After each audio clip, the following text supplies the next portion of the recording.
This podcast is a member of the Place to Be Nation family. Visit us at placetobenation.com, the only place to be in your pop culture world.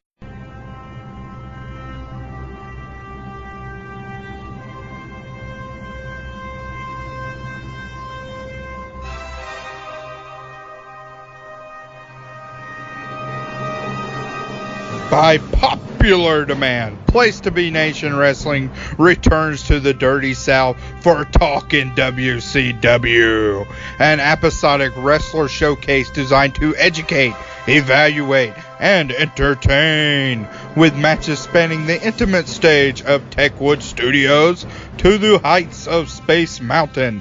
Talk'n WCW presents the best, worst, and most surreal offerings from World Championship Wrestling. So cast your gaze to the Turnertron with hosts Jennifer Smith, Tim Capel, and Greg Phillips. Place to Be Nation. Hi, my name is Jennifer Smith. You're listening to the 4th episode of Talk'n WCW. And I'm here with the Jerry Sags to my Brian Knobs. His name is Tim Capel. How you doing, Tim? Jenny, I'm doing great. And I would rather be nothing but the Sags to your Knobs. I mean, for something that's so pure and innocent, it just sounds so filthy. And well, that's what I'm all about, babe. Right. We also have the dog to our Finlays, or our Brian Knobses, and that is Greg Phillips. Greg, what is up tonight? Woof, woof, I'm the DFG. You want some? Come get some. You don't like me? Bite me. Best or worst catchphrase of all time? I kind of like it, honestly. I'm gonna go with the best worst. Yeah, kind of is. Well, and that's in keeping with our theme, because, Greg, you are on deck for tonight's show, Talk'n WCW. You chose our wrestler, or as it turned out, wrestlers. Who are we talking about here? Well, for the very first time here on Talk'n WCW, it is my pleasure to bring to our listening audience an episode dedicated to a tag team. And in particular, in my opinion, WCW's greatest tag team, Rick and Scott, the Steiner Brothers. Now, these guys are huge for me, guys. The older I get, the more they grow in my esteem when I go back and look at these matches from my childhood. So thank you guys for indulging me in my love of all things Steiners. It turned out to be my pleasure, for sure, because I kind of have a new crush. Now, imagine that. I was going to say, can we even guess which one? I don't know. I don't know. What do you think? Ham cubes or Shoney's? Yeah, I mean, fucking school board. Yeah, God. School board, yeah. School board or ham cubes. School board and ham cube. You have eclectic taste, so... Well, yeah. Any guesses? Let's see. I'm gonna take a wild guess and say Rick. That is accurate. I was gonna say Rick too. It's the dad bod, right? It's the headgear. The headgear. the Rick Steiner earmuffs, as I used to call them. The earmuffs. Oh my god! I always thought they were earmuffs. I always asked my dad, "Why is he wearing earmuffs?" He goes, "They ain't earmuffs." He loved him some Rick Steiner. I talked to my dad today and told him that we were doing this podcast on the Steiner Brothers, and my dad, who hasn't watched wrestling in probably 15 or 20 years, was like, "Man, I love me some Steiner Brothers." Do you think he'll listen to the show? No. Aw. Not a chance. You killed me. Aw. When you got the mismatched boots, I mean, that's not love. He'll forget what a podcast is again by the time. Oh yeah, that's right. Oh. Do you get paid for that, Greg? Unfortunately, no. Yeah. Sorry. It's that internet talk show. Sorry, Pop. It's like radio, except no one gets paid for it. Right. That's an accurate description. Unless you're, gonna pimp some Blue Apron or something like that. Or Blue Chew or Blue Chew, yeah. Right. Any product with blue in front of it. Blue's Clues, I'm sure, would be a good sponsor for this show. Oh, no doubt. So we're talking a tag team, and exclusively we chose their tag team matches. So we could always come back later and do just a Rick Steiner, just a Scott Steiner edition. Want to leave that possibility open for the listeners. 100%. And that was a very intentional decision on our parts because, in particular, Scott Steiner has such an interesting transformation, shall we say, later in his career in WCW, and kind of night and day from what you see here. He develops this bombastic, larger-than-life character who sort of, in some ways, defines the end of WCW with the chaotic feel of everything. So I definitely wanted us to one day in the future visit that character as well. And then Rick Steiner. Yeah. Papa No Steiner. doubt. Mm-hmm. And Rick Steiner, what's interesting about him is, he kind of started out as, I won't say a solo act, but quickly became the butt monkey of the varsity club, and then brought in Scott to kind of help him as a partner and as his brother, and Scott kind of took the world by storm. And that's kind of the era we're coming in at, where it's just the two of them as a tag team. Scott Steiner during his Dave Meltzer period. He's looking rather unique, but doing some incredible stuff. Yeah, credit to Scott, by the way, for lending his mullet to Fit Finlay in 1996. Oh, no doubt. Yeah. Finlay took good care of that. Gave it back to him. They kind of traded off for a while there before Scott let it go for good. So, but I think the salad days of Scott Steiner, the Dave Meltzer days, the mullet days, that's all firmly within our timeline of matches we're going to be looking at. And this is a no bullshit episode of Talk'n WCW. Like, I feel like this is going to be pound for pound just the best matches we've looked at, because all of them are very good, memorable, and pretty much the ways you would expect with a Steiner Brothers exhibition. So, yeah, I guess it's just it is. If you love when wrestling looks like a fight, you will love Steiner Brothers matches. Right, because you really get I really get the impression, and we'll talk about this throughout the show, that sometimes these opponents of theirs are just literally fighting for their lives. It's awesome. Yes. I think we joked before the show, every Steiner Brothers match is a near-death experience for their opponents. To say nothing of some of the spots in these matches. Oh, so, Lord. All right, where are we going first? We've got Halloween Havoc 1990. This was October 27th from the UIC Pavilion. And Jenny, this was your choice. Tell us about this match. It was my choice. I kind of got a soft spot for the Nasty Boys after we looked at Dusty. Okay. So when this turned up on the list, I was like, well, let me watch this. And ended up like really, really, really enjoying it. And I also have a soft spot for Halloween Havocs in general. Mm-hmm. And so I wanted to kind of do that. And after you got, like, I knew what matches you guys picked. So I felt like this one, to me, had a very different feel than the other two. And we'll get to that. But it was a lot more wild, I think, than what I saw in the other two matches that you guys picked. So, and Tony looks pretty good in 1990. 1990 Tony, yep. Yes. The question is, when does he not? Well, you're right. I mean, that is true. I mean, I've seen peak Tony, and I enjoy it very much. But I like present-day Tony as well, since I met him recently.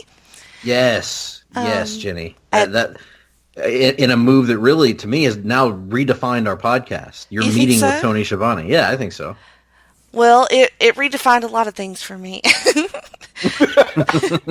But he was so adorable and sweet and gracious and nice and excited, and I don't know, I had the best time meeting him. Anyway, love that you're from Dothan, Alabama. Yes, he did love that.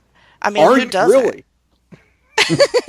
Just his reaction. He just I was halfway expecting him to say, "You know something, Conrad? It really, really was." I don't know. I was kind of Say something disappointed. about it. I was kind of disappointed when I listened to their post Mania podcast, and he didn't mention me because I felt surely he would, but How many women does he meet at his exactly? That's signing what I autograph thought. I mean, table? was I not come on. memorable enough? But whatever, that's fine, Tony. All right. Anyway, Hard to get, I guess. You can and get it. something else that stood out to me quite a bit when I first, because I didn't watch all of the show, right? I fast forwarded it to the match, and I fast forwarded through some stuff that really, really caught my attention, and I wanted to watch all of the show, but I didn't end up doing all of it. So I love the look of this set and the ring, because it has a red mat, which I don't think I've ever But you seen. don't really see, yeah. Yeah, I don't think I've ever seen that before. And then the set was just so oh my god, it looked like a high school production. Did it bother you like it bothered me that the WCW was off center, was diagonal, sticking out of the ground? But I love that logo so much that the logo's great. Yeah, and it was just. I just wanted somebody to straighten it, Yeah, Yeah, it was tilted a over. little triggering. I'm not going to lie. So everything about it, I was fast forward, I'm like, okay, I'm going to have to end up watching this show in its entirety. But anyway, This is one of two great tag team matches from that show. Yes. You also have Ric Flair and Arn Anderson. I didn't get to that one. Two subjects we've covered previously already here on Talk'n WCW. They took on Doom, and that is, in the absence of, I think, this match here, that would be looked at as a really, really great and best tag team match, probably best match of that show. But it's got some stiff competition here. But I would definitely recommend checking that out. And after watching it again, which I found myself doing, I kind of thought, gosh, I sort of wish I had chosen this for probably the Arn Anderson show. But it would not be out of place on our last episode on Flair either. So Maybe good we stuff could do there. a Flair tag episode, and then we can That'd be sneak it interesting. in that way. That would That be would be interesting. interesting. Yeah, that would be a challenge. All right, so some things that stood out to me about this match was how it was just on from the beginning. Nasty Boys came out, Steiners came out, nobody fucked around. They just went brawling. And there was a chair shot in the first 1 minute of the match. Right. They were all over the place. It was chaos. That poor ref, I don't know. He was working hard, and nobody was on good behavior. It was just chaos. But in that, there were these spots that were so amazing, and it kept the energy up. The crowd was super hot. They went friggin' nuts for all these great spots. And I really just bought into the rivalry there, even though I've never seen any of the build-up or anything. But JR and Paul E. Dangerously. That's right. A young Paul Heyman. Yeah, that was my first time listening to him on commentary. But anyway, they did a really good job at selling me on their rivalry to that point, and why everybody was so hot at everybody. So I really appreciated that, the commentary in particular. And then something else that I super loved was Scott Steiner selling his back injury for the whole match. He did a really, really great job, and it really, I don't know, it made me wonder, is that something that he's known for? Because I don't know him. Is that something that he usually does well?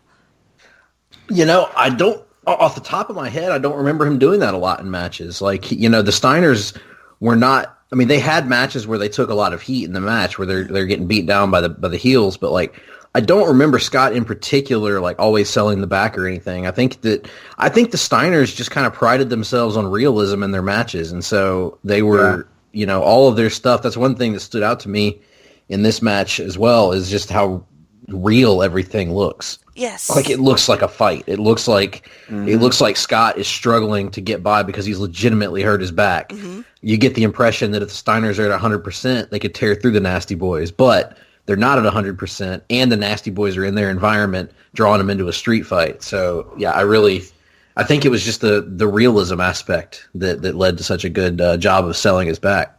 And then, like, Rick was, like, it was like when he would come in, he would just wreck shit. Mm-hmm. And, like, every Real single explosive. time. Yeah, and, like, he looked like he was, like you said, shoot fighting, like, he... Oh, dude. I mean, I'll save a little bit brutal. for later, but, yeah, he's one of the best hot tags in the history of wrestling. Yeah, that's in my opinion. clear. Like, his damn punches and clotheslines.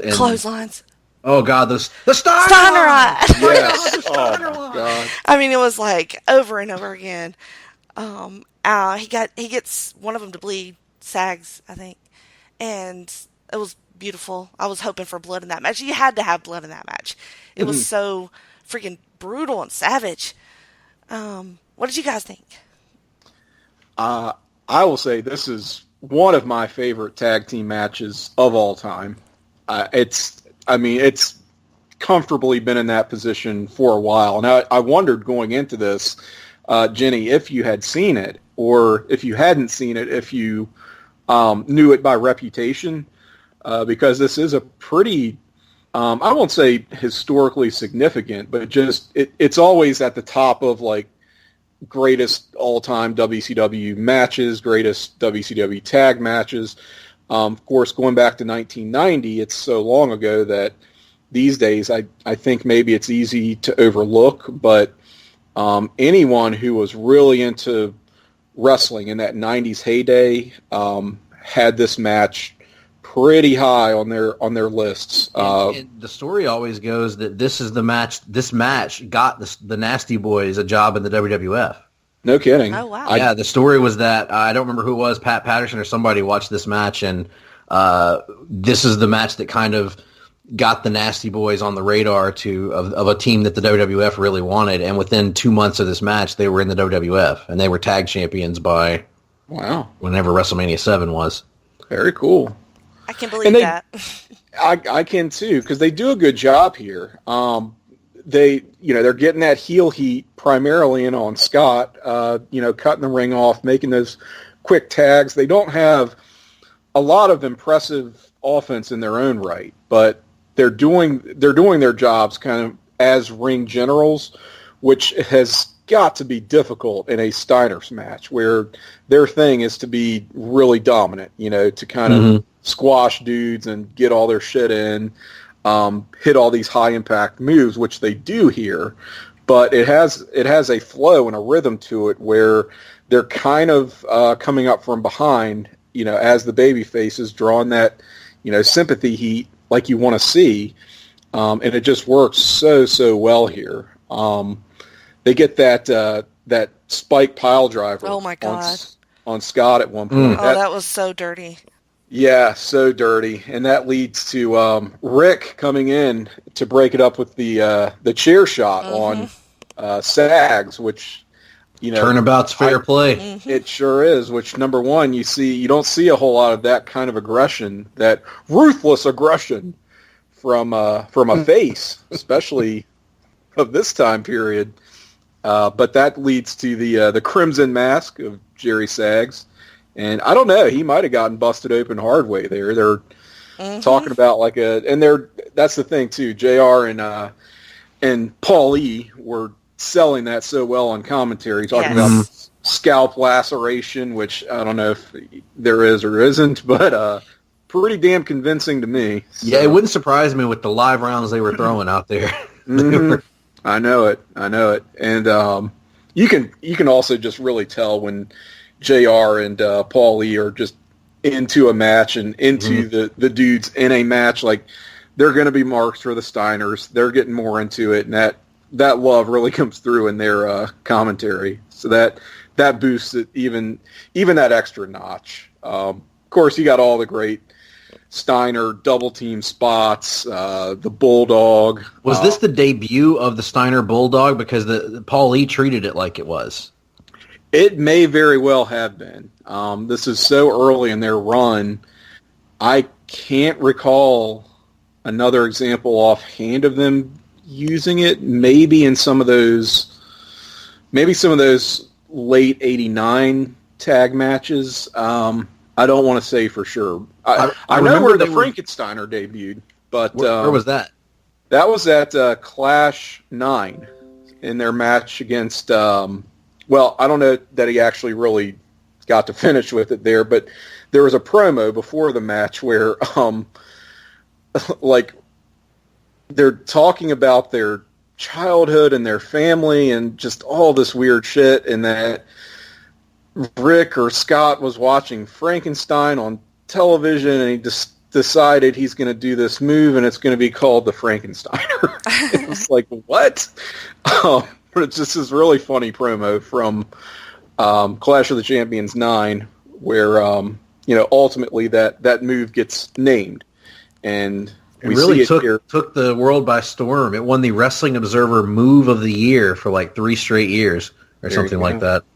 There you go. The when you're talking about the sort of the double team moves, we're talking about the Bulldog. I remember before this, they had been using a few times, especially on the Samoans, they would use the same setup, but they do a DDT out of it, which was somehow sicker. Yeah, I've seen them do that in '89 and '90, and it's just nasty. Like there was a Steiner versus Jobbers match from like WCW Worldwide in like early 1990 that I watched on YouTube maybe 6-7 months ago, and those poor guys, like, it is just, there's like, they do the damn, the Frankensteiner, the belly to belly off the top rope, all these crazy double team moves, and then they finish it with the freaking spike DDT out of the elevated position. And I was like, well, you did. Yeah, who the hell would want to take, like, they had to have just been like, somebody must have told them, look, for as innovative as you are, Scott in particular was really innovative. I think he liked coming up with just these crazy moves and was like, no, I'll prove it, I can do it. And it's like, nobody's going to want to take that.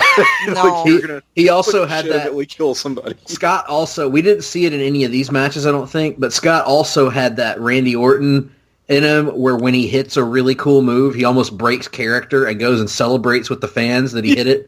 You know what I'm talking about, Tim? Where he'll do this like crazy, like mark out for himself. Oh, absolutely! I remember when he started doing that double underhook power bomb, and he would hit it really nice, and he'd pop up and just go to like the ropes and just start pumping up the crowd and stuff. And it was definitely that sort of Randy Orton thing. But yeah, this match. You did see that move in this match too, or in the early goings. Yep. He hit a really flush double underhook powerbomb, which was very awesome. He throws Jerry Sags with a belly to belly off the middle rope all the way across the ring. Yes, just nasty stuff. But yeah, it was such a great match. Like, credit to the Nasty Boys too, because they're a team that I don't really give much credit to historically. They were never like. I liked their whole, when I was a kid, I liked their bit in the WWF with the pit stop and all that. Mm-hmm. But like, I never got into them as a legit team. I never bought them or thought they were great. But look, and I still don't think they were great. But looking back on it, when they were in there with the right opponents, they could be really good. Yeah. And I think the Steiners are perfect opponents for them, because the Nasty Boys are best when they're put in a situation where they're having a fight with somebody, They're not going to do as great if they're in like a traditional, quote, wrestling match.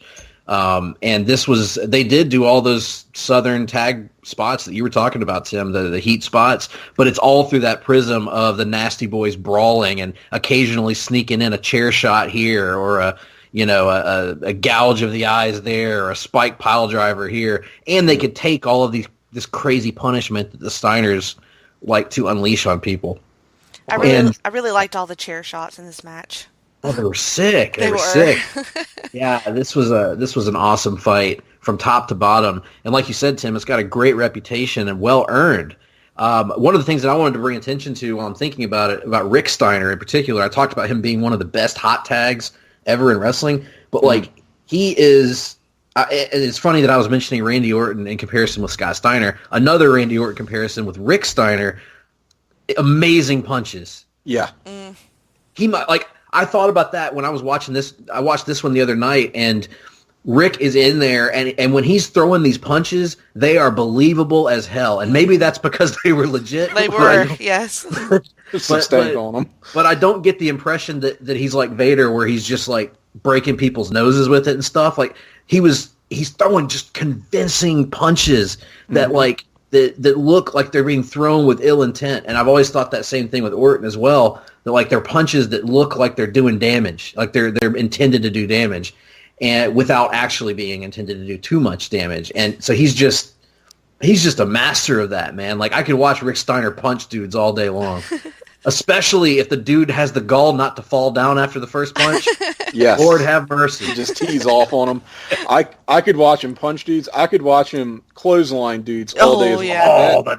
That Steiner line. Oh my God. The way he would just, it's like a pop-up clothesline. I don't know. Yep. I do not know how else to describe it, but man, he clocks knobs with that and just bounces his ass across the ring. and that torque that he gets, he'll pop up and he'll like twist his hips just a little bit to get that velocity on it. Oh my Lord, so good. And then the finish here with just a picture perfect Frankensteiner. Just a wonderful match. And the match doesn't end with the bell. Right. Because we get the Nasty Boys are not too happy about taking this loss, so they jump the Steiners after the match. And then it seems like everything's hunky-dory. Rick Steiner's been beat down, but Scott goes and does a fired-up promo about how he's going to take out the Nasty Boys. And here comes not Scotty Flamingo, not Raven, but Jerry Sags dressed up as a concession stand worker who annihilates Scott Steiner and sets up a beatdown from the Nasties.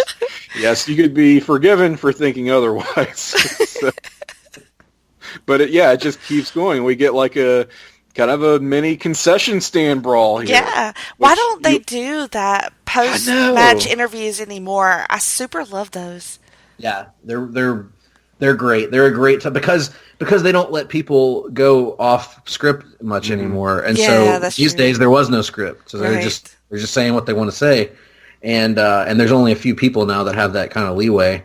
But yeah, they're so good. They're so great. And there's so much you can do with them. You can set up brawls, you can set up confrontations, have somebody cutting a promo after their match and then someone else's music hits and they walk by them and they shove them and say, "Hey, what are you doing interrupting my spiel here?" I mean, what's the deal with that? What are you doing? Huh? Kind of run in there by either Jad or Dice. I'm not sure. But no, this is fantastic. This tag team match, it has everything. It's a brawl. It's a dirty street fight, which the Nasty Boys are in their elements in. So many classics in that format. But when you think of that kind of match, you don't think of it as also having real moves, which this very much does. So it seems impossible that you could blend the two, but it works so beautifully here. And I mean, this is an all-timer. So and even the start of the match is perfect because you have, I think Sags and Rick kind of brawl, or maybe it's Knobs and Rick kind of brawl off to the side. Right. But the first thing that Scott does while the Nasties come in with clubbering, the first thing Scott does, he shoots a double leg on Sags and just takes him down instantly. It's like, so this setting right out of the way, the difference in these two teams, these two, as JR reminds us roughly 150,000 times during the match, college All-Americans in the Steiner Brothers going up against these two brawlers and the Nasty Boys. So, and the commentary, all three of these matches have outstanding commentary. Yes, they do. And JR and Paul E. I'll admit, 1990 is one of my darkest years for WCW knowledge. I have seen very little of that year. We didn't have cable at the time, and so I was very out of the loop on a lot of stuff that was going on after Sting won the title. But going back and watching this, it's like JR and Heyman were instant chemistry from the minute they were on commentary, and that carried through to their 2001 stuff, obviously. But it was a revelation for me hearing how great they were even in 1990 together. Surprisingly fun year, 1990. I kind of want to revisit it a little bit more now because for the longest time I hadn't seen too much from that year either. And sort of any time I've dipped my toes in, I've been like, maybe this is a better year than I've really ever considered. So, yeah, this fantastic all-time match from a fantastic pay-per-view and a pretty fantastic year for wrestling. So, well done, Jenny. Why, thank you. I mean, Yes. I think on shows past we have said things like we try to do.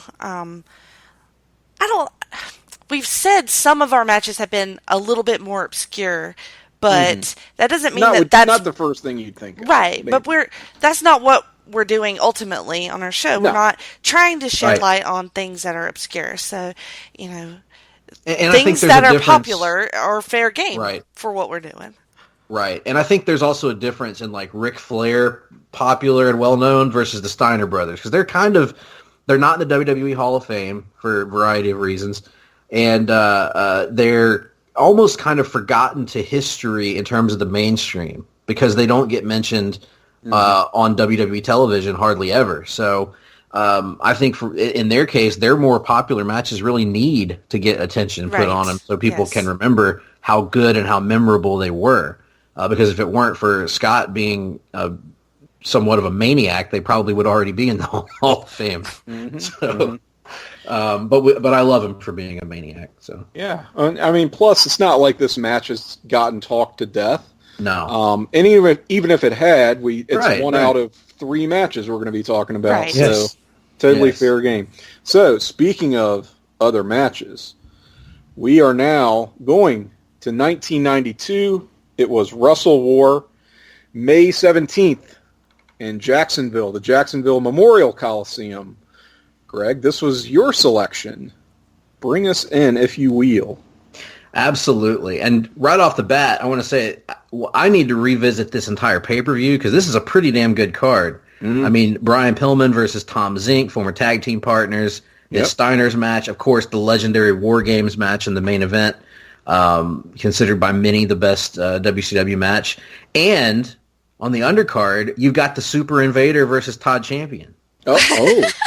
So that's pretty One to keep exciting. an eye on, yeah. Absolutely. Well, so when I went into this project, I will admit I picked the Steiner Brothers because I love them so much, but I went in with the idea, with one thing in mind. I have got to pick a match of the Steiner Brothers versus a Japanese tag team. And I didn't know which Japanese tag team. I don't even think that it matters which Japanese tag team, but I needed the Steiner Brothers in there with a Japanese tag team because the Steiners are just different when they think that they're working under Japanese rules. They're just, they don't think there are any bounds on what they can do in the ring. And so I picked a match that I had seen before. In full disclosure, I watched this about really only about 2 years ago, probably. I saw it, and I remember I watched this match, and I was giggling.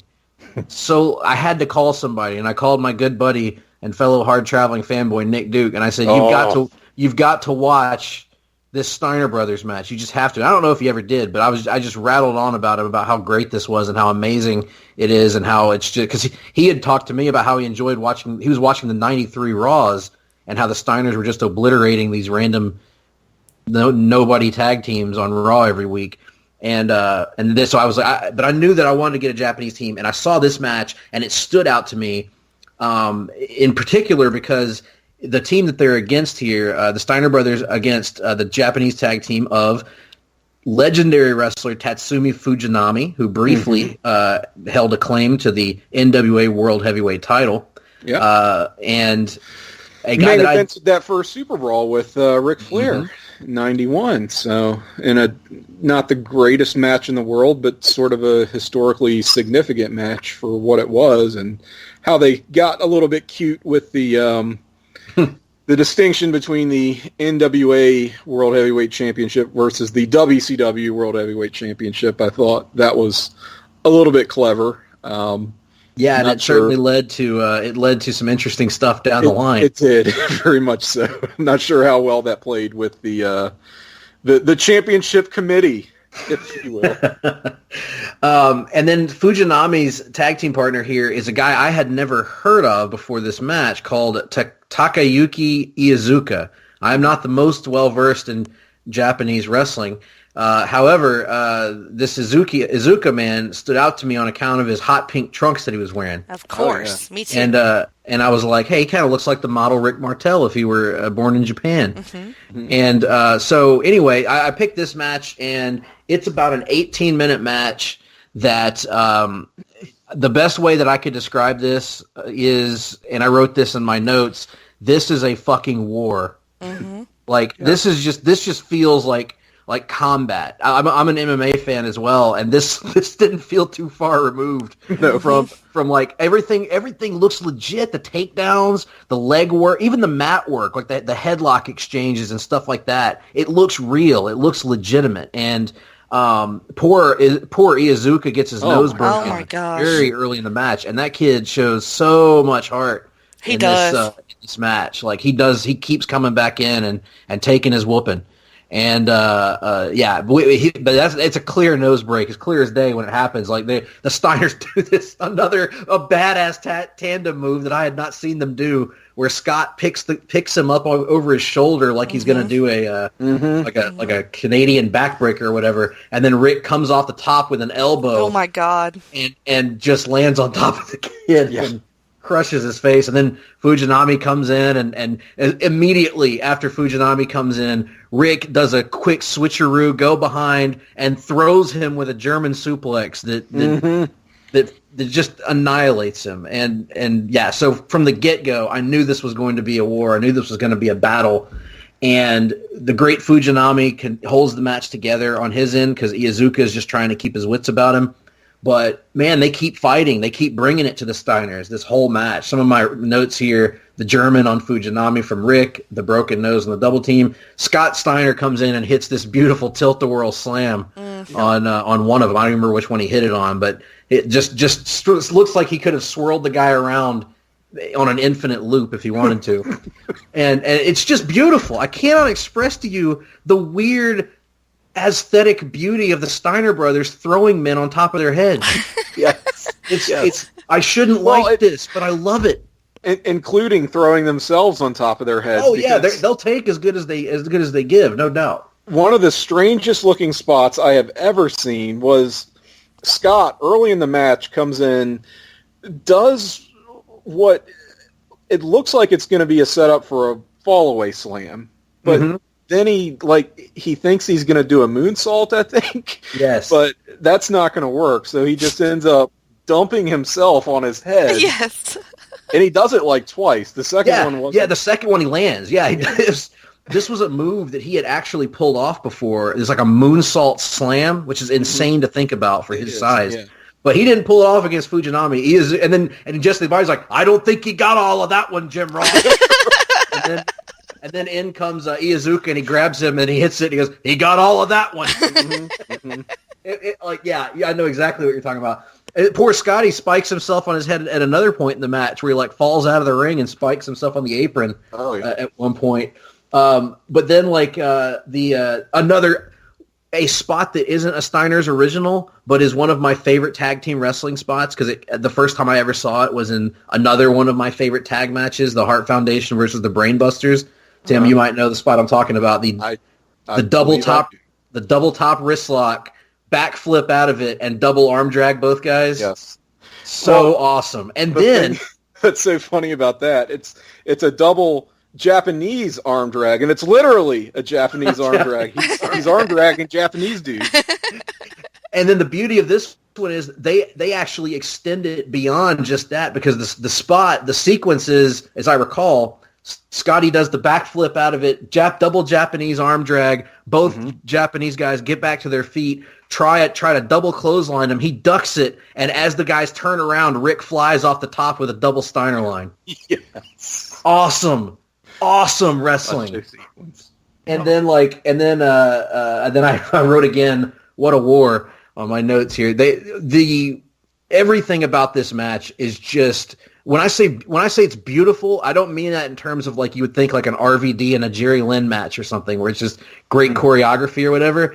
It's like, it's just, to me, it's high level pro wrestling that looks legit, feels legit, but still has cool stuff happening. It's not dudes laying on the mat trading hammerlocks or whatever.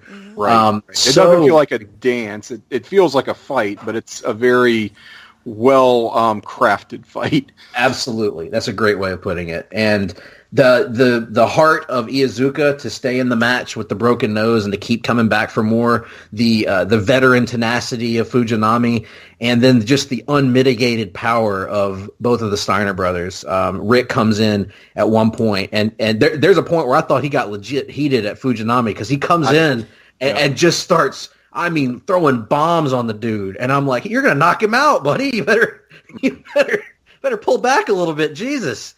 But yeah, oh my God. How have we not talked about this yet? Sorry, guys. I'm turning into a little boy, Mark. No, I think I know where you're going because I've definitely got, that's the thing. Like my notes are just all like, what about this spot? Yeah, what about this too. spot? Marking out over moves. They pick him up. We don't ever do on this show, so that's the great thing about it. Man, they pick him up in the classic Doomsday Device position, and dude comes off the top rope, and Rick catches the motherfucker in a belly-to-belly suplex. Yes. Are you kidding me? Like, who does that? You kidding me? Good Lord. Oh, good Lord. Good Lord. I really liked, I think you kind of hit on it a little bit, but I really liked the little kind of subplot there between Rick and Fujinami. And it's like they were kind of on the same level. You know what I mean? Like, and they're the two veterans of the match. Right. That's how I felt. Like once they got into it, it felt a little bit harder. And then the two other guys were a little bit more like showier. So their stuff seemed like legit aimed at each other. And but there, like you said, there's also this level, it feels like sort of, I don't want to say dignified because that sounds a little bit extreme, but I just mean like respectful. Like it feels like these two teams, they are fighting tooth and nail, but they're not fighting tooth and nail because they don't respect. They respect each other. You know, like there's a level of like these are just four tough dudes, right? Two of which just happen to be bigger and stronger than the other two, but they're all going at it tooth and nail the whole time. And boy, it's just so fun. I love this match. I love the commentary from Jesse the Body trying to add a little bit of a how would you say a USA versus the world element to it? Something like that. A very nationalistic or excuse me, patriotic.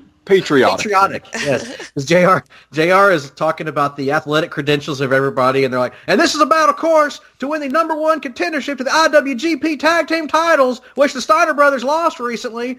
It's about a lot more than that, Jim Ross. Where are the Steiner brothers from? Detroit, Michigan. We all know what's in Detroit, Michigan, the big three automakers. And we all know what's in Japan. Mazda, Nissan, Toyota, the car companies that are putting our hardworking men and women out of business. And then JR, well, those comments are, of course, by Jesse the Body Ventura and do not represent the thoughts of World Championship Wrestling. You know, JR and Jesse could kind of be like oil and water at times, but there's a certain, I don't know, when it didn't work, you could tell it didn't work because it was just like JR probably not feeling it and not wanting Pretty to... much ignoring everything that Jesse says, yeah. Yeah, just no-selling everything because, I don't know what their personal relationship was like, and I won't speculate, but it just seemed like JR wasn't game for a lot of it.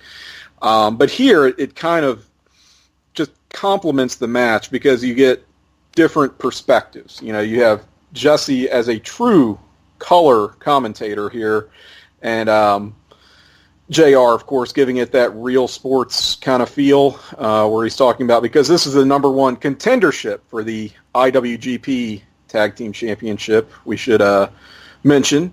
And the Steiners were already WCW World Tag Team Champions. Mm-hmm. So, there's a lot of that background. There's a lot of that going on. There's a lot on the line here.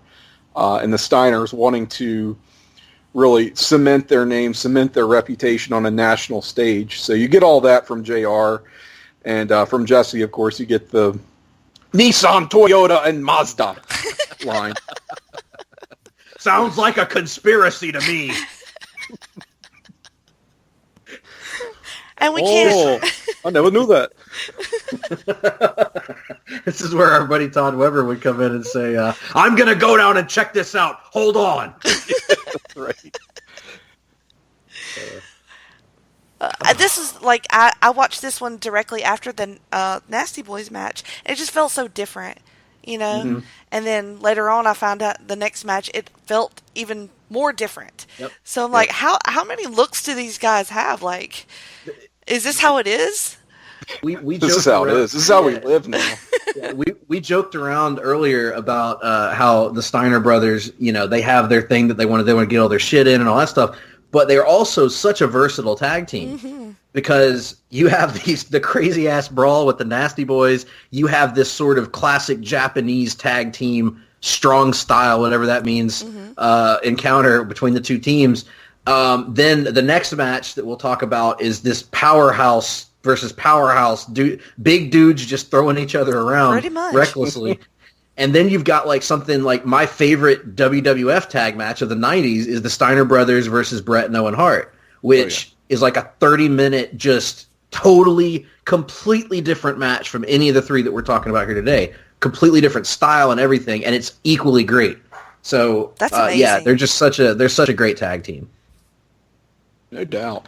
So, and that was our second match, I think, was the longest that we were going to discuss. This one feels like it was longer than the Nasty Boys match, although I did not take down match times. I will tell you, though, this was the first time I had seen it as well. And Really? went in, with a lot of, really looking forward to it because, as you said, the Steiners getting in there, mixing it up with the Japanese team, a switch just flips in them. It's like they think they're, in a Japanese ring in the Tokyo Dome, what have you, just in front of a different audience and catering their style to that. I thought it played really well here. Izuki is in there to, I guess, kind of Die? Take the the more impactful moves. Good Lord. Yeah, and he eats the pin as well, which you expect. I don't know much about him in terms of his back. Is he like Fujinami's young boy or something? Like, Yeah, His what now?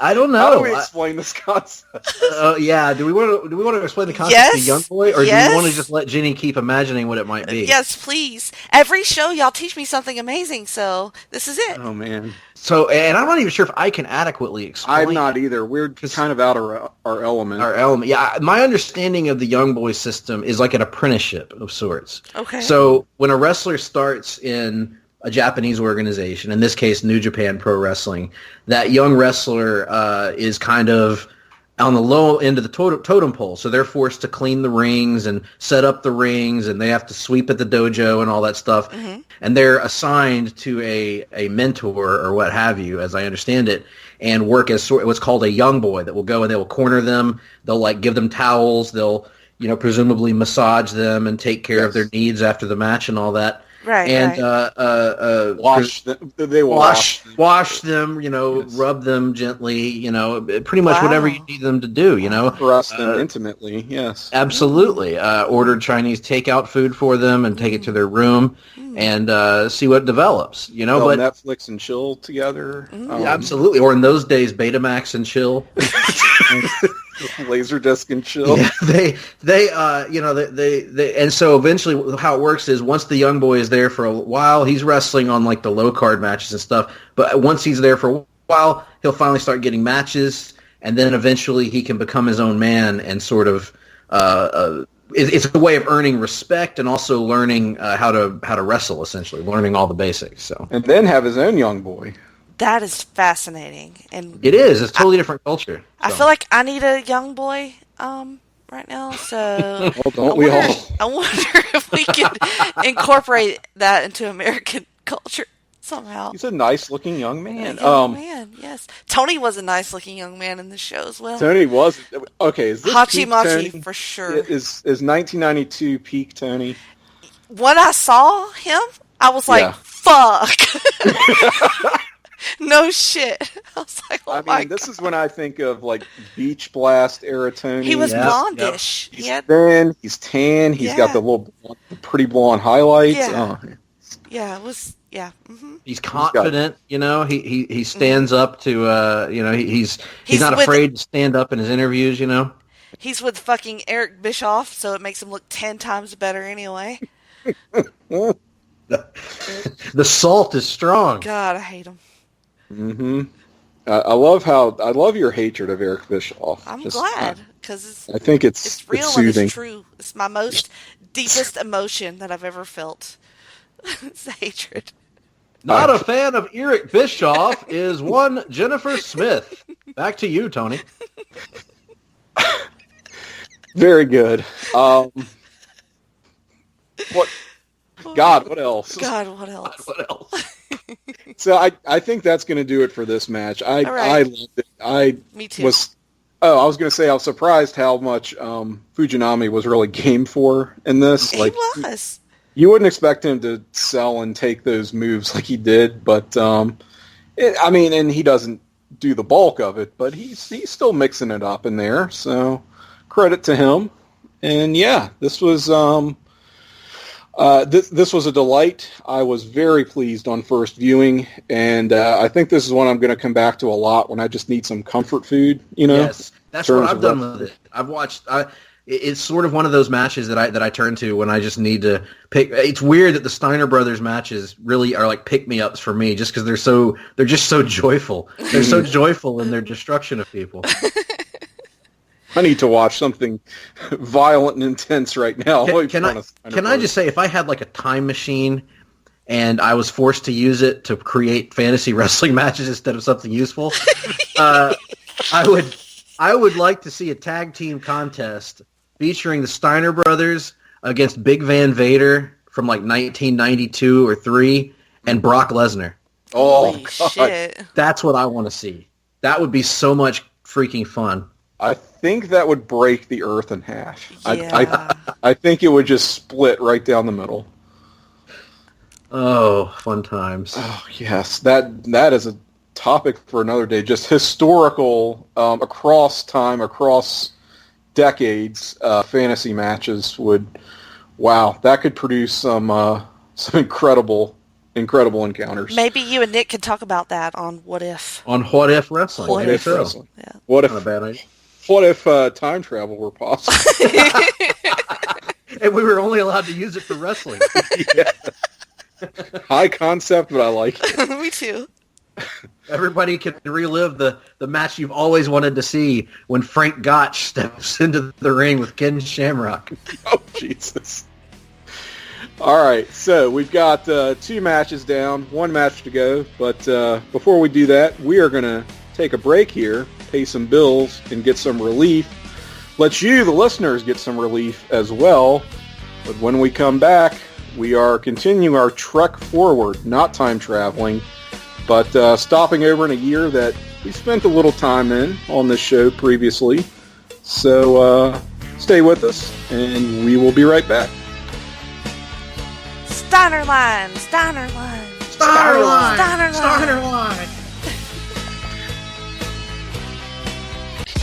Promotional consideration paid for by the following. Place to Be Nations, JT Rosero and Chad Campbell here. We want to let you know that we have over 24 podcasts available on iTunes, Stitcher, Google Play, and PlaceToBeNation.com. We now offer them to you on 2 great feeds.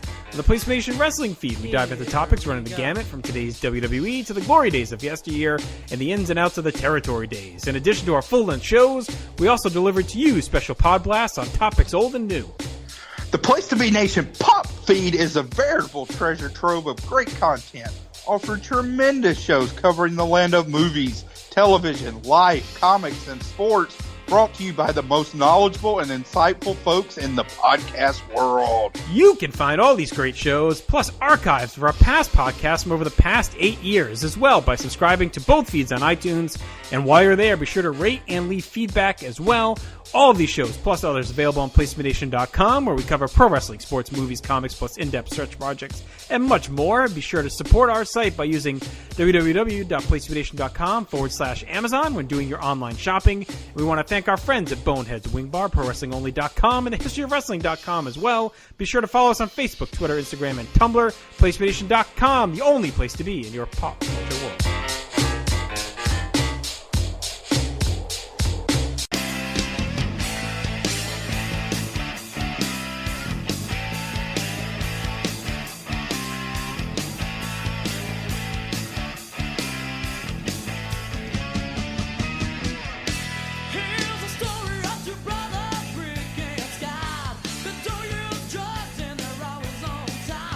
Place to Be Nation Wrestling. Welcome back to the toast of the town with the tastemakers. We are talking WCW.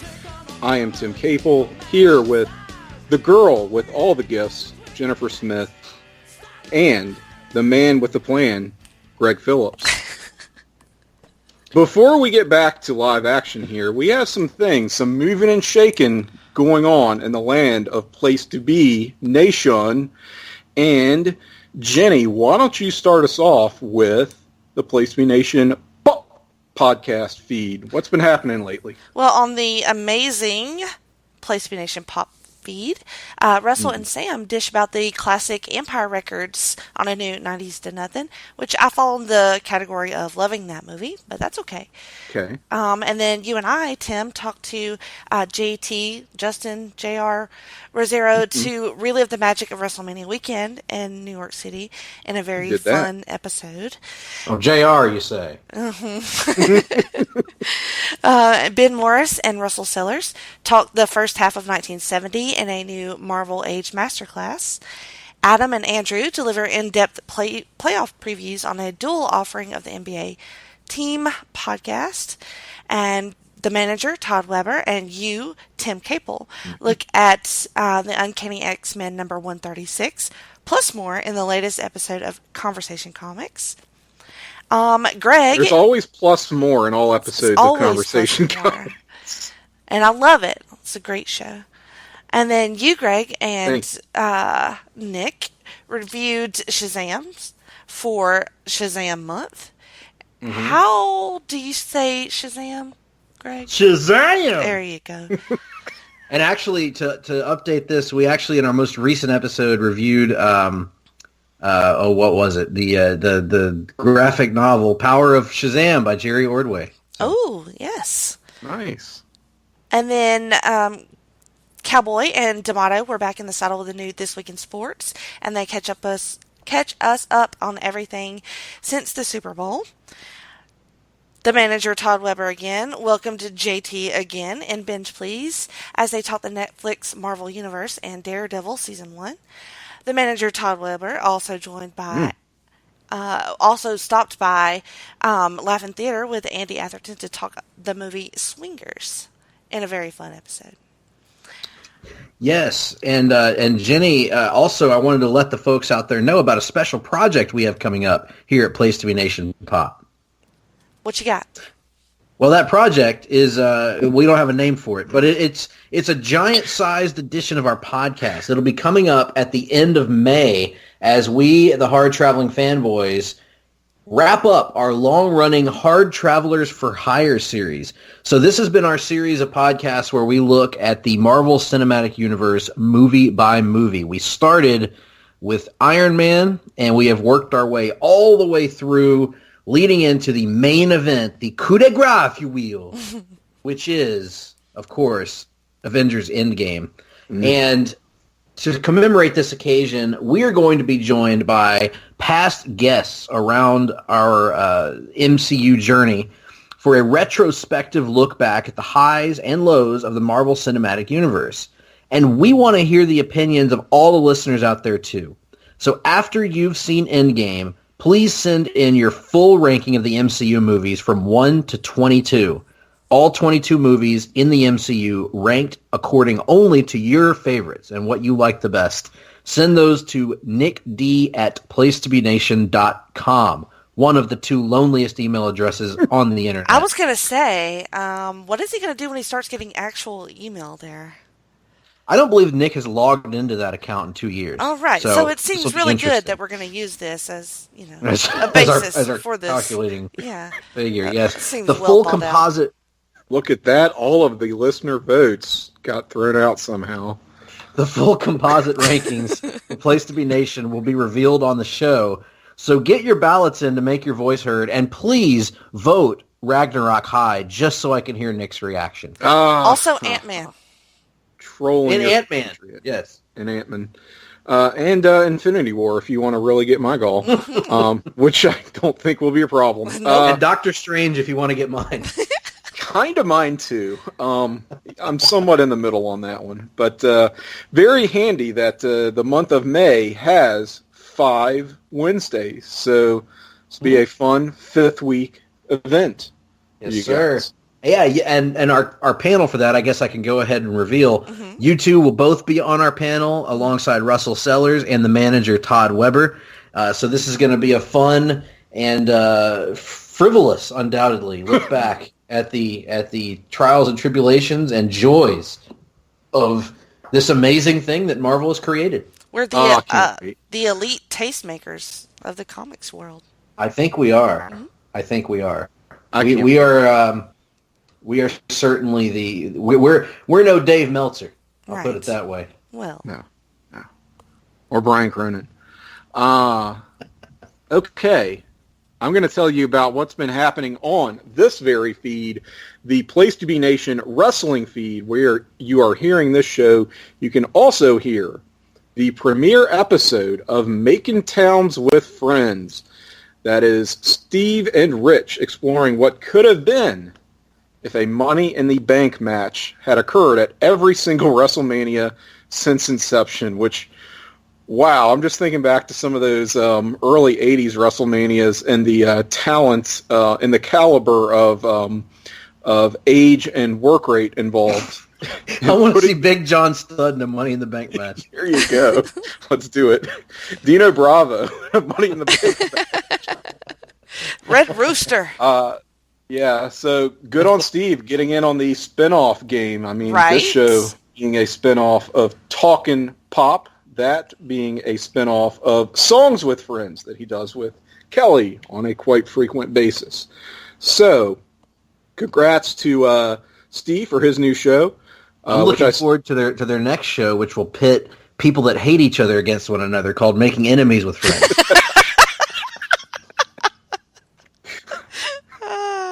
How to Lose Friends and Alienate People. Yes, my favorite. I think I wrote that book. We also had... On Facebook. You got to add that part. On Facebook, yes. Yeah. Well, apparently in real life, too, because Facebook is the same thing. On the Place to Be podcast, the Mothership, JT and Scott were joined by Todd Weber. Busy month for the manager, now owner, Todd Weber. He joined them for episode 517 to break down the March 1989 MSG House Show. And you had JT and Chad Campbell with a brand new Wrestling Warzone, finishing off the year 1995, Talkin' Starrcade. That was a pretty good show, near and dear to my heart. Yeah, I was going to say, I'm looking forward to listening to this one. I hope that JT and Chad enjoyed that one as much as I do whenever I watch it. Me too. Very much so. All right, so following on from 1995 Starrcade, we are now entering the year of 1996 to continue our discussion of the Steiner Brothers and some of their great matches. This one sees us in the Baltimore Arena for the Great American Bash. It was June 16th, and it's the Steiners versus Fire and Ice from the opening of that show. This was a shorter match, about 10 minutes, but thought it set a really good pace and was a hot open for what would prove to be a really hot pay-per-view. Yep. set the tone nicely for the evening. It's kind of a hot mess, but really entertaining, some really good spots, doesn't overstay its welcome. So you might call it a microcosm if you're being a snobbish elitist analyst, as I like to be sometimes, tastemaker that I am. And I will say that the team of Fire and Ice are something to behold. I don't really know how to describe them if you haven't seen them. It's Scott Norton and Ice Train, which I think most people are familiar with Scott Norton, right? He was such a kind of journeyman wrestler of the 90s, kind of a mainstay in that late 90s WCW scene. And a badass. And a legit badass, yes. He sort of has that friend's mom's new boyfriend look to him, even before Bobby Roode would really run away. Robert Roode, thank you very much. Robert, excuse me. And Ice Train just, he has a somewhat bizarre affect. He sort of, I'm kind of dancing around. I don't know how to describe in an audio. Dusty refers to it at one point as boogie woogieing a little bit. Boogie woogieing a little bit, yeah, which he was. He's sort of, you know what it is? It's sort of like how we were talking video games, the SmackDown series in particular during the break. Peek behind the curtains here, how the sausage is made. And I remember in the early installments of that series, the create a wrestler, you could give them different fighting stances and styles, and some of them were rather exaggerated. And he is one of the more exaggerated create a wrestler default modes. It's the only way I know how to describe him. But they're pretty... It's funny you should mention that, because I was just thinking that Scott Norton's physique is built like the generic THQ AKI wrestler build on the N64. It's this weird, barrel chest, but almost like a flat torso, you know? It's a very strange situation. No, you're not wrong. I can definitely feel you there. But... I haven't seen a ton of them as a tag team. It's one of those, they fought a bunch of times and then formed a respect tag team and then broke up and fought a bunch more. It was just, they didn't really do anything. They aren't really notable as a tag team. No, not as notable as Vicious and Delicious, for instance. Oh, God, yeah. Don't get me started on Vicious and Delicious. Could have maybe pulled a match from their repertoire if we dug a little deeper here. But no, I went for this because it's a good just Hoss-style beatdown match where you think of the worst example of a Hoss match is just slow and plodding and all strikes, but barely even that because they just get gassed so quickly. The powers of pain versus somebody. Yes, versus anybody, right.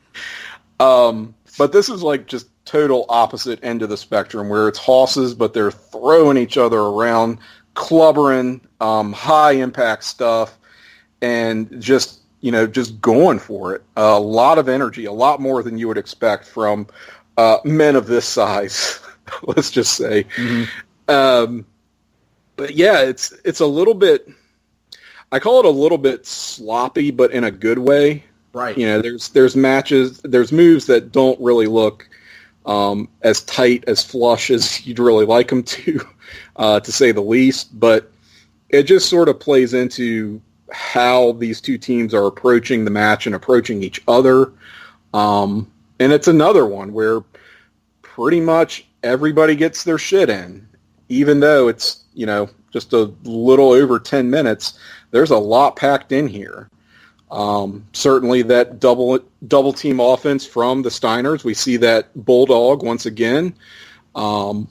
We see Norton using his shoulder breaker finish. which that was terrifying to watch. Is terrifying. Terrifying. Because if he's off by just a centimeter, Scott Steiner's head is getting spiked into that canvas. Yes, your head's splitting like an egg. And he does it twice, which leads to actually a really great spot because Scott gets a blind tag when he's up in that second shoulder breaker. So turns out to be a hot tag to Rick. And some good stuff follows from there. There was also, I was really impressed by Norton pretty much getting Rick up in a virtually deadlift powerbomb. Like, I don't know how that did not also end disastrously.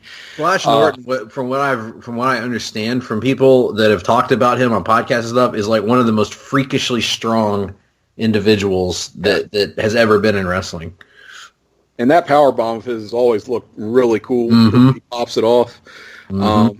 And it was not with that same sort of snap that you normally see from him, because I think Rick was sandbagging him, but he still got him up for it. Finishes with a really ugly ass Frankenstein. Oh my God, yes. Yeah. So this was twofold here. One is Scott Norton trying to do a front flip. Number two is this is the part of Scott Steiner's career where, if you look at it, he is noticeably bigger than he was 6 years prior or 5 years prior. He's bulking up, and there's a point in his career where he gets so large, so I don't want to cast any accusations his way, but he gets so muscular of course. that he can no longer perform the Frankensteiner with the level of accuracy that he once did, and it actually becomes a dangerous move for him to do, because he's the one that's in danger of breaking his neck doing it, and there's some close calls in this era of the Steiner brothers. Yeah, and even in his early days, it was a kind of risky-looking move the way he would do it. Like, I mean, he could make that rotation, but only just. Mm-hmm. And now that he's, shall we say, a little bit more top-heavy, that is a dangerous prospect. But I think part of what made the Frankensteiner such a cool-looking move is just that guys almost weren't sure how to take it. Like, do you try to do a front flip, as you said? Do you take it almost more like a DDT? Like, and I think part of that confusion was what made it look so impressive. Absolutely. And the fact that a guy of Scott Steiner's size, even before this, could actually do it was incredible. Yeah. This is such a hoss battle in the best I would love. The commentary is great here with Tony and Dusty. It's amazing. Lord. But wouldn't JR have been just in his element calling this kind of a match? Just like Steinerline, for God's sake. Yeah, so good. And one of the things that stood out to me in this match is Scott Norton very nearly dies at one point because Scott Steiner picks him up on a deadlift, on a T-bone suplex, and it looks like Scott Norton is not wanting to go. And Scott just says, "Fuck it!" The one anyway. And throws him. And Norton lands he just barely rotates enough to not land on the top of his head. Yeah. It's terrifying, but yet in that, like you said, in that sort of like, okay, nobody got their necks broken in this match, so it's all good. Right.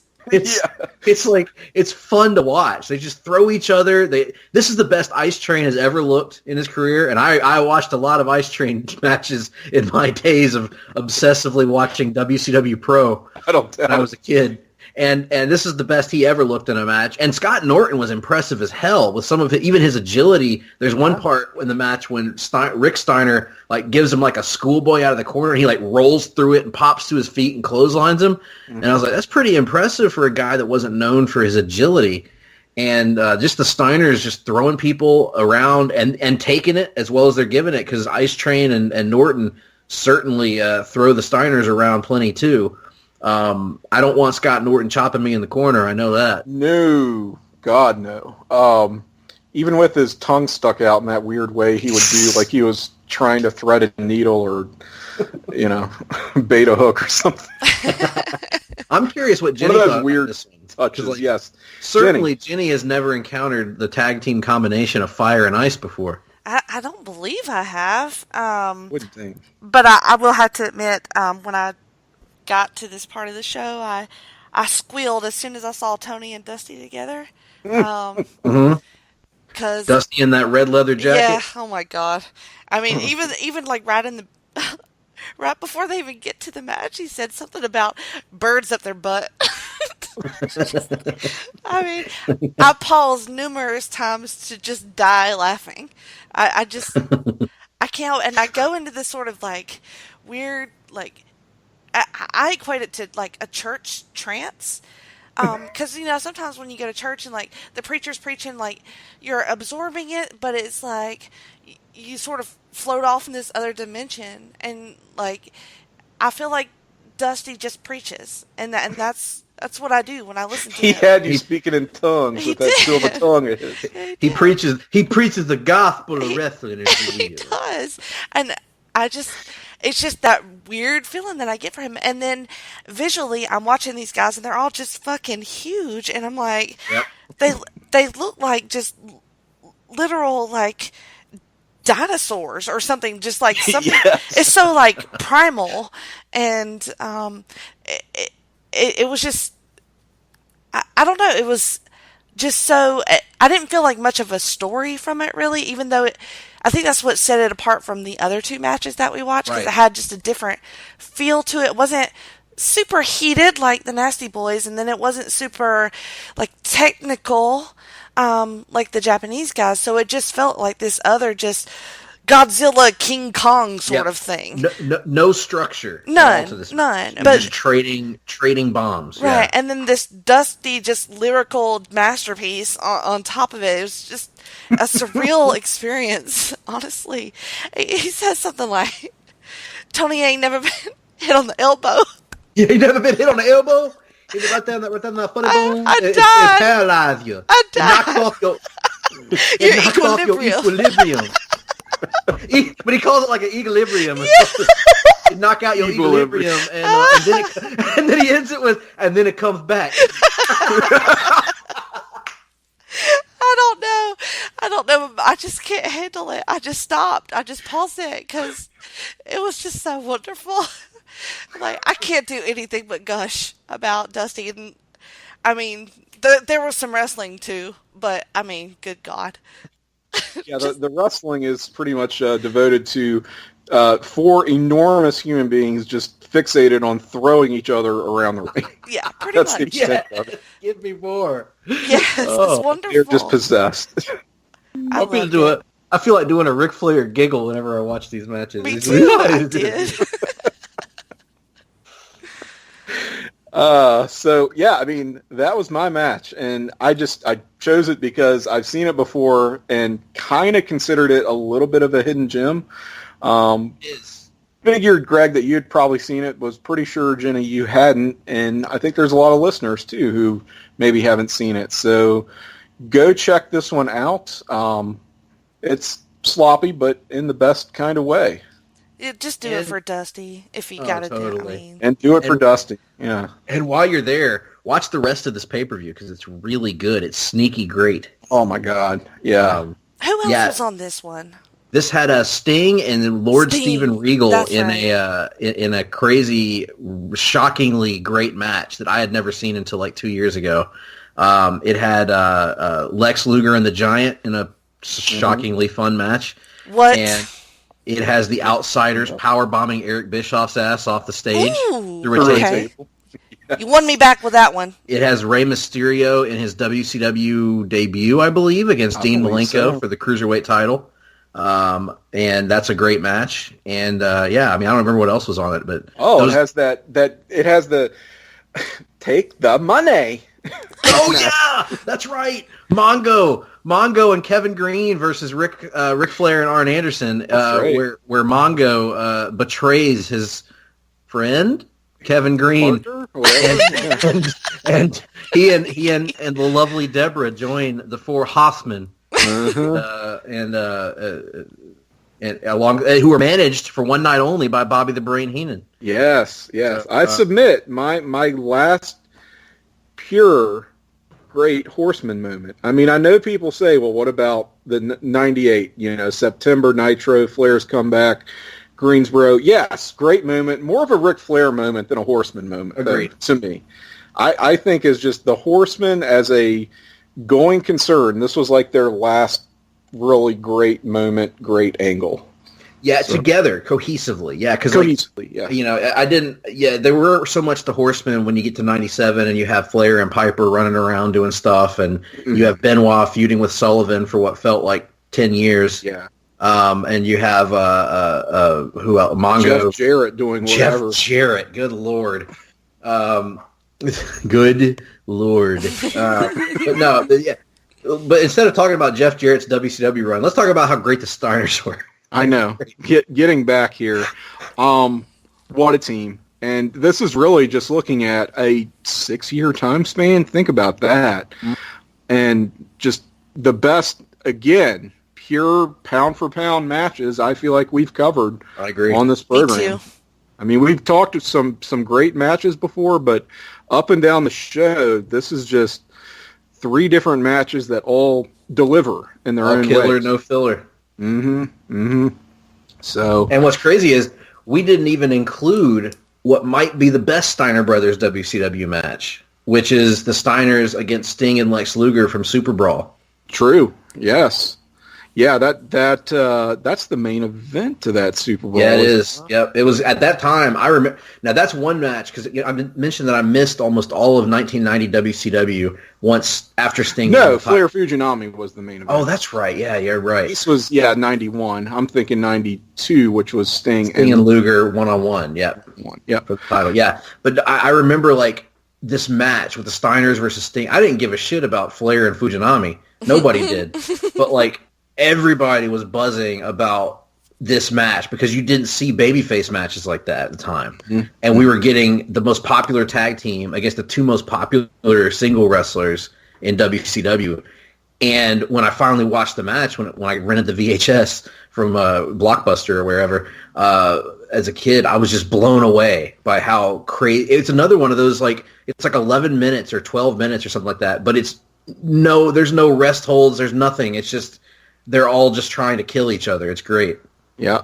And this, of course, includes none of the WWF run of the Steiners. You know, that gap between matches that we had here. We went from 92 to 96. You know, that's a pretty long period there where they are just kind of out of the picture WCW-wise, but still doing great things in the WWF and around the world. So, man,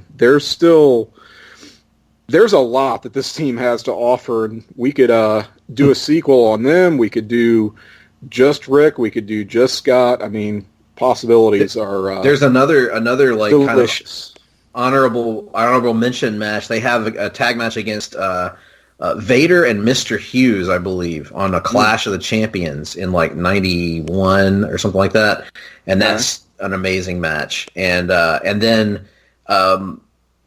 That pretty much this wouldn't have made this show because it's not that great. But like just the other night, I was in the mood to watch more Steiner Brothers and Nasty Boys, and for some reason when I typed that in, the YouTube search brought up an 8-man tag from '96. Oh, sure. And it was get this lineup of teams: Public Enemy and the Road Warriors versus the Steiner Brothers and the Nasty Boys. Holy shit! Whoa! And what is... it's crazy. I have and the weirdest part is all 4 teams appear to be baby faces. So even the Nasty Boys. Even the Nasty Boys at that time, yeah. So they're all like they're all faces, and of course the best part is when the Road Warriors and the Steiners face off because the crowd just loses their shit. And don't know who to root for. They're chanting LOD, and then Rick tags in, and they're doing the dog chant, you know. And it's only 10 minutes long, but it's just 10 really fun minutes. From a time, I would say, Tim, I don't know if you would agree, kind of an underrated time for the WCW tag team division. That early 96 when you have, you know, Public Enemy, Nasties, Steiners, Road Warriors, also Harlem Heat, Sting and Luger. You know, that was a pretty fun time. I remember a lot of fun matches. The Blue Bloods. Yes, the Blue Bloods. How now, Brown Cow? Good stuff. We got so much WCW. That's what's beautiful about this show, guys, and I'm so glad that we get to do this every month because there's just so many WCW gems that are out there that people need to hear about. Yeah. Well, whose turn is it to pick next? Is it Tim's? I believe it's yours. I believe it's yours, Jenny. Okay. Well. Do you have a pick? Oh gosh, Lex Luger. And no. is it Sergeant Buddy Lee Parker? Is it Craig Pittman? Or Cobra? Cobra, for that matter. Is it Kurosawa? It might be Kevin Sullivan. Oh God! Oh Lord! Here we do a Kevin Sullivan episode. Should I do that to y'all? I don't know. You know what? I think you should follow your heart, Jenny. Well, we'll see. We'll see what I come up with next time. All right. So stay tuned for our next outing. Possibly Kevin Sullivan. Possibly someone else. But we will definitely have another outing. That is for sure, because Talk'n WCW is forever. WCW is forever. And we got to get out of here. But before we do, Jenny, where can folks find you on the social media platforms? And is there anything else you would like to point them to? The only other thing I wanted to mention was a new episode of Geek and Sassy dropped today, in which Miranda and I looked at Doom Patrol Volume 1 from 2016. And then if you want to talk to me about that or anything related to Dusty Rhodes or the Steiner Brothers, I'm on Twitter at JennyCruz2814. Excellent. Greg Phillips, where can people find you on social media, and what would you like to promote? Well, people can find me on social media on Twitter at gphillips. That's GPHILLIPS 8652. Yes, it's quite complicated. And if you're quite simple. Yeah, and if you're logging on the weekend of April 26th, there's only a 33 2/3% chance that you'll find me on Twitter. However, if you combine that with Kurt Angle's chance when he's added into the Twitter account, then you've probably got somewhere around the lines of a 77 and 4/5% chance. So keep that in mind. That was a fraction and a percent. Well done. and some of that math. Yeah. and if you, as far as what I want to promote, let me just promote the Hard Traveling fanboys right now. We are rolling. We are in the midst still of Shazam month, and we have got another episode in the can right now that will probably be out by the time you hear this, and it is about it wraps up Shazam month with a look at the rather unique 1970s Shazam show, and for that we're joined by the manager, the very busy Todd Weber, to lend his insights on this rather peculiar show that I had told Nick may be a contender for one of the worst things we've ever watched on the show. Oh my Jesus! So that's a must listen then. That's saying something because we've participated in some of those. One of those anyway. It's not quite Teenage Mutant Ninja Turtles: The Next Mutation, which we said set the bar impossibly low. But it's flirting with it. It's flirting with those some of those bad things that we've watched. So certainly was a unique experience. And then other than that, May is going to be dedicated to Earth's Mightiest Heroes, the Avengers. We will be talking Avengers comic books, Avengers video games, everything under the sun, and of course, Endgame. Man, what a month April is. You can find me on Twitter. I am at Cyke68, CYKE68 on Twitter. And I'm fat! Well done. I wasn't expecting you to say that. Well done. You know what? I wasn't either. It just felt appropriate. Jenny, you know what? What, man? You and I appeared recently on the Looking Back podcast with Andy Atherton. We sure did. That will be appearing probably around the time that you're hearing this podcast, it will be on the Place to Be Nation pop feed. I almost forgot myself there for a minute. Yeah, you did. We will also have an episode of the Marvel Age podcast that will cover 1970 Part 2. That is scheduled to drop on April 30th. I am one quarter of that show. Again, on Place to Be Nation Pop. But with all of that said... Well, let me mention one more thing that I forgot to mention earlier. Please do. I was part of a little group of staff members on PlaceToBeNation.com in which we did a pay-per-view draft, and there were 8 of us, and we had a 30-round draft for all, there's like, you had to have a certain number of WrestleManias, SummerSlam, blah, blah, blah. Anyway, you can go to the article on PlaceToBeNation.com, and then you can read all of our drafts, and you can read all of our defenses of our drafts, which mine was the best, and then you can vote for me because mine was the best. So you can do that at PlaceToBeNation.com. Very, very good. This is a great project, and it was really fun. I know, Jenny, you showed WCW a lot of deserved love. I did. On your list. Mm-hmm. And I also want to mention that I was on an episode of The Great Debate recently with Andy Atherton, John D'Amato, and Chad Campbell, and we had a great time talking sports and pop culture and a little bit of horticulture as well. It was a great listen. I like that show a lot. Well, with all that said, guys, you done it now. We've run long, and the Sharpies are coming out. Oh, Jesus. We are about to get Steinerized! And we will see you next month. Everybody take care. Night. Tony, adios. You ain't never been hit on the elbow? I don't know, Jim Ross. You tell me. And knocked off your equilibrium. We've lost our equilibrium, but then you get it back. Then you get it back.